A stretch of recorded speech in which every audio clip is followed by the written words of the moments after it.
Okay, welcome. We're back again here at the Slatington Public Library to do our monthly diabetes lecture, The Sweet Spot.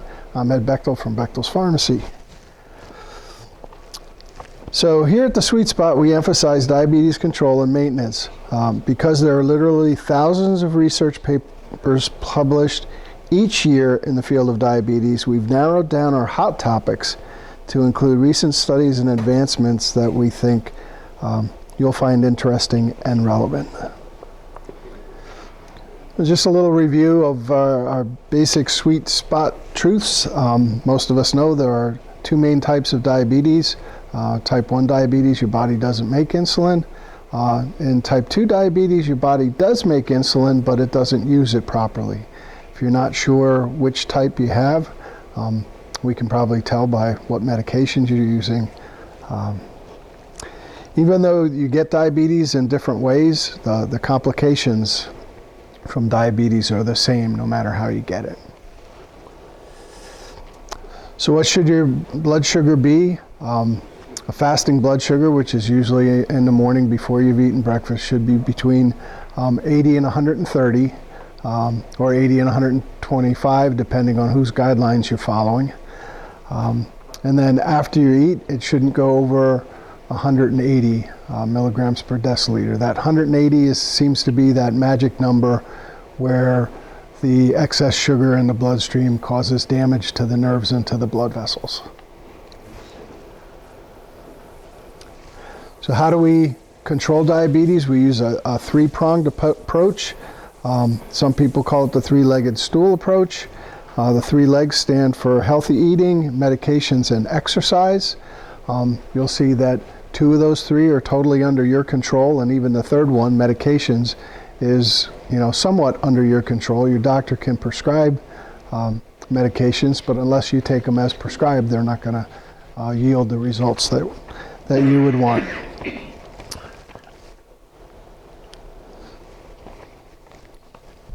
The Centers for Disease Control and Prevention publishes a diabetes report card every few years to provide information on the status of diabetes in the United States.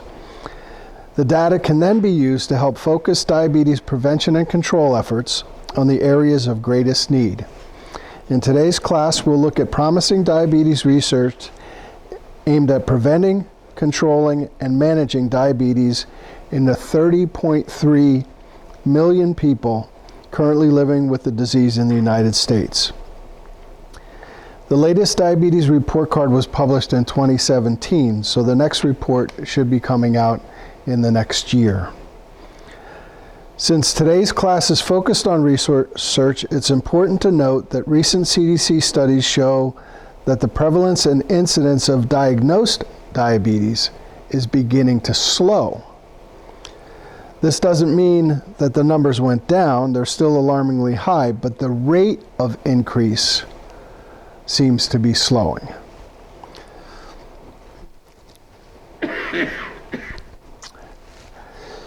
So this is the most recent map published by the CDC displaying the percentage of U.S. adults 18 and up with diagnosed diabetes. The CDC's Division of Diabetes Translation publishes maps of trends in diagnosed diabetes, a group of maps that begins with 1994 and currently shows data through 2015.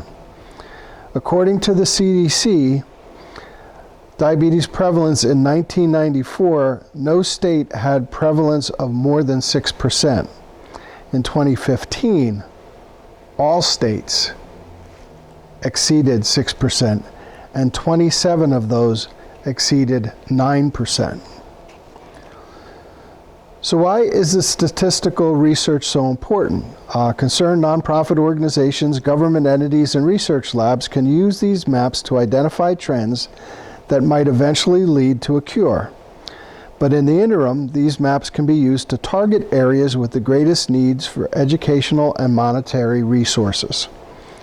For example, the percentage of diagnosed diabetes is particularly high in the southern United States. Any guesses as to why? What's that? Obesity. Obesity is a big factor. Huh? Pecan pie. Pecan pie. That'll do. Ethnicity has a lot to do with it. If you're black or Hispanic, you have a greater risk of developing type 2 diabetes. So, you know, the racial mixture in the southern states, you know, more Hispanic, more black, you know, puts them at higher risk. Good.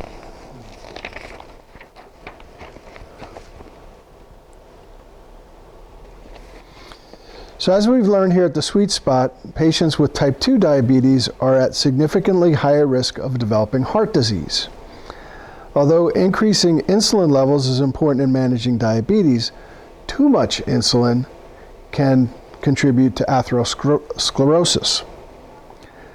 Dr. Jenny Cantor of the University of Washington Diabetes Institute is working to find a treatment strategy for patients living with type 2 diabetes that mimics insulin's glucose-lowering properties while providing protection from atherosclerosis. Which is? Hardening of the artery. Hardening. Okay. So that, you know, with type 2 diabetes, since your body doesn't respond to insulin properly, a lot of times your pancreas will ramp up insulin production. So you will have more insulin in the bloodstream than, you know, a person without diabetes, or probably even for more insulin in your bloodstream than a person living with type 1 diabetes, because type 1, you don't make insulin, but you respond to it. So even if you're taking insulin from an outside source, you're probably not going to be taking as high a dose as what would be needed for somebody with type 2 diabetes. Can that lead to hypoglycemia? What? The excess insulin, because your body doesn't respond to it. It floats yeah, around, but if there's right. no But it affects sugar or glucose to combine with, well, then it just floats around. but what happens is that the excess insulin can actually damage the blood vessels. So, Because it's not doing what it's supposed to. well, Yeah, I mean, it's done what it's supposed to, but now there's too much. right. Now, what they found is that insulin affects more than just taking sugar from outside of the cell and putting it inside the cell. It also triggers some of these other changes. So, according to this study, upon binding to the insulin receptor, insulin activates distinct arms of downstream signaling. The IRAKT arm, so that's the insulin receptor AKT arm, is associated with blood glucose lowering and beneficial effects, whereas the IRERK arm might exert less desirable effects. So they're investigating whether selective activation of the IRAKT arm, leaving the IRERK arm largely inactive, would result in protection from atherosclerosis in a mouse model of metabolic syndrome. So they're studying in mice now whether they can come up with a chemical that will lower blood sugar, will, you know, effectively Increase blood sugar. yeah, take that glucose from outside of the cell and put it inside the cell without activating what insulin activates to cause the damage to the blood vessels. So the insulin mimetic peptide S597 lowers blood glucose and activates activated AKT in insulin-targeted tissues, mimicking insulin's effect, but only weakly activating ERK, and even prevented insulin-induced ERK activation. So they have a chemical they're using in mice, doing experiments that will lower blood sugar without causing damage to the blood vessels.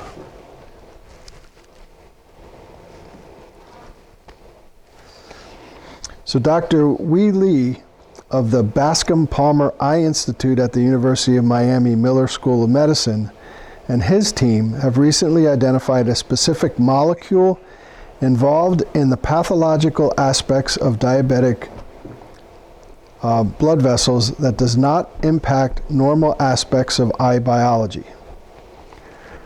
Because of this selective attribute, the molecule is a viable candidate to target in order to improve outcomes related to diabetic retinopathy. So they found something that can help with diabetic retinopathy. The research has advanced to create a medication that inhibits the molecule. It's being tested in animal models with success. According to Dr. Lee, the results from this study will be used to support a clinical trial application to the U.S. Food and Drug Administration. Therefore, this will support a translational research which may lead to a new drug therapy for diabetic eye disease.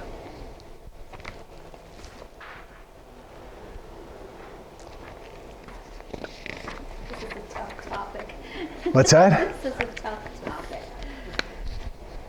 Research. Who's gonna do a test Technical. on this? Yeah, I think. So Dr. Daveen Wright of the Department of Population Medicine at the Harvard Medical School and Harvard Pilgrim Healthcare Institute is researching whether incentives tied to behavioral changes, not just weight, can positively affect behaviors related to diabetes, the risk of diabetes in young people. The study is important because the incidence of type 2 diabetes in America's youth has been increasing for many years. Changing a child's eating habits is vital to managing or even preventing the onset of type 2 diabetes in children. I don't know. What kind of incentives would you have to give kids to get them to give up? Well, I'm thinking if they have diabetes, their parents probably have diabetes, so Well, everybody needs to alter their habits. yeah. There's an awful lot of poor children who must not eat right because they're all heavy. Yeah, well, I mean, Well, why do the companies always put so much sugar in anything anyway? I mean, they know, Well, can't they put less in? because it tastes good and then people want to eat it. They want to sell it, so they want to, And that's what sells. you know, and you have stuff that's labeled, low fat, and then it contains more sugar, and you have things that are sugar-free, they contain more fat. You got to have something in there to make it taste good. Yeah, what do you think is in those the pseudo hamburgers? Oh, the Burger King ones? Yeah. I don't want to know what's in some of them. Well, the protein from it is from peas, so it's a plant-based protein. Peas? Yep. That's a legume. There's hardly any. Well, that's no, where. that's a seed. That's right.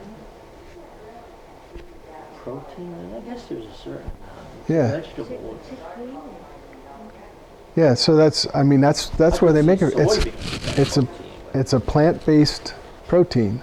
Now they have to salt it up and flavor it to make it taste like a hamburger, and the health benefits from those Impossible burgers might not be as much as one might think, but they're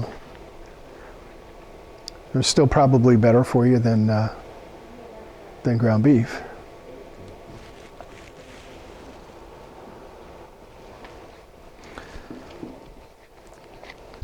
Dr. Juan Dominguez Bendala is the Director of Stem Cell Development for Translational Research and Research Associate Professor for Surgery at the Diabetes Research Institute at the University of Miami Miller School of Medicine. He's currently involved in several projects that focus on the use of stem cells to obtain pancreatic islets that would be safely and efficiently transplanted into patients with type 2 diabetes. He's also working on new methods for endogenous regeneration of pancreatic beta cells. Why type 2? Type 1. Did I say type 2? You said type 2, yeah. Type No, 1. type 1. This is It's- my research. That's right. This is going to fix me. That's right. So, I have one. through it. So, yeah, type 1 diabetes. So they're looking at ways to replace those beta cells that don't work using stem cells. So Dr. Dominguez Bandala says, I have met and advised countless parents of children with type 1 diabetes, many of whom visit us often in the lab. This disease also afflicts some of my best friends. So from a personal standpoint, this is much more than cells, DNA, and exciting scientific innovation. This disease has very real faces, and contributing to its eradication is a very powerful motivation.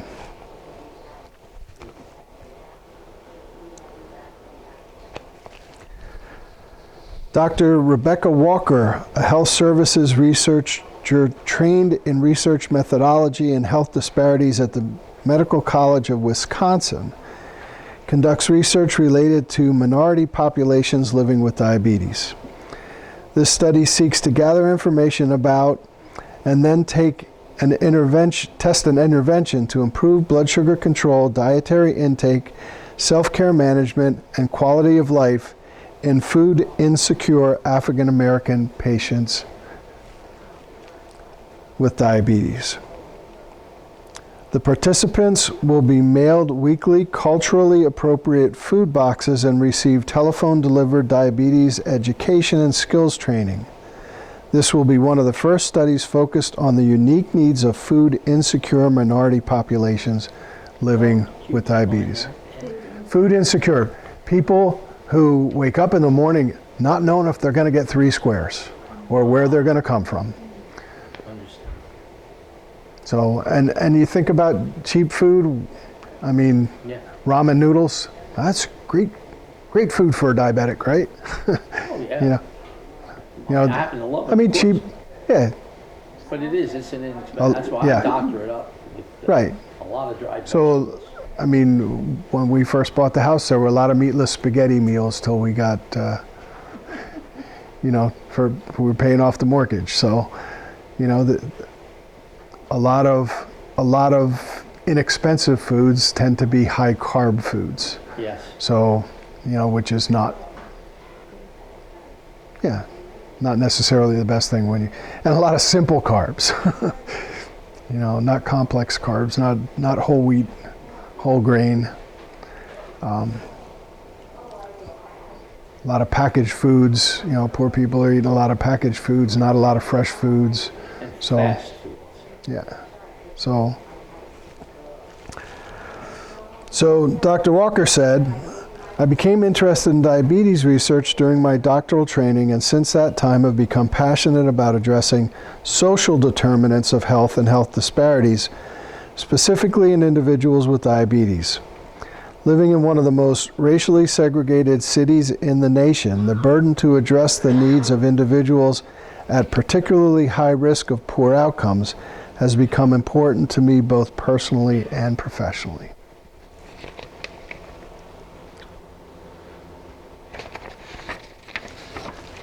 I'm not even going to try to say this guy's name. Arroyo E. Dorico. From the Salk Institute of Biological Studies Molecular and Cell Biology Laboratory, is conducting research that seeks to better understand the relationship between aging and type 2 diabetes.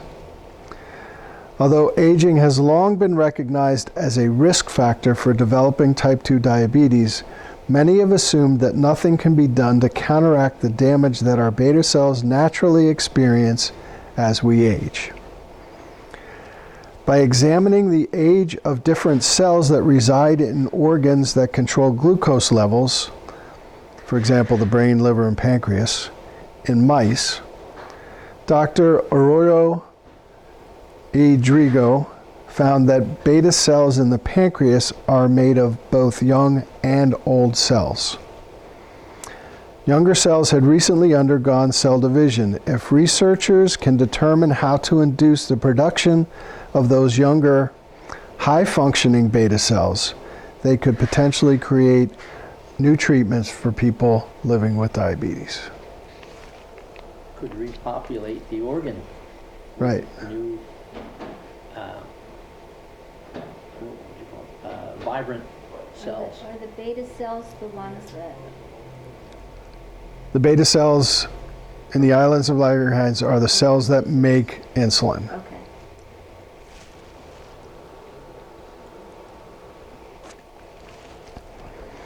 Dr. Marie France Hivert, an associate professor in the Department of Population Medicine at Harvard Pilgrim Healthcare Institute at the Harvard Medical School, noticed that known genetic variants linked to increased risk of developing type 2 diabetes had not been studied as probable risk factors for women diagnosed with gestational diabetes. Could these women have been categorized as high risk for developing diabetes earlier in their pregnancy? If so, additional steps could have been taken to prevent and/or manage the condition.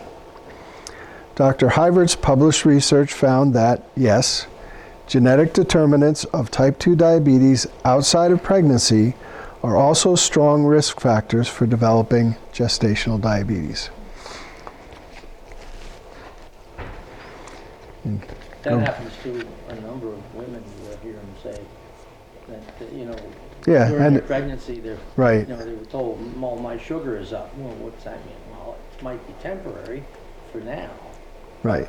We got to treat it because I imagine it affects the child. Yeah.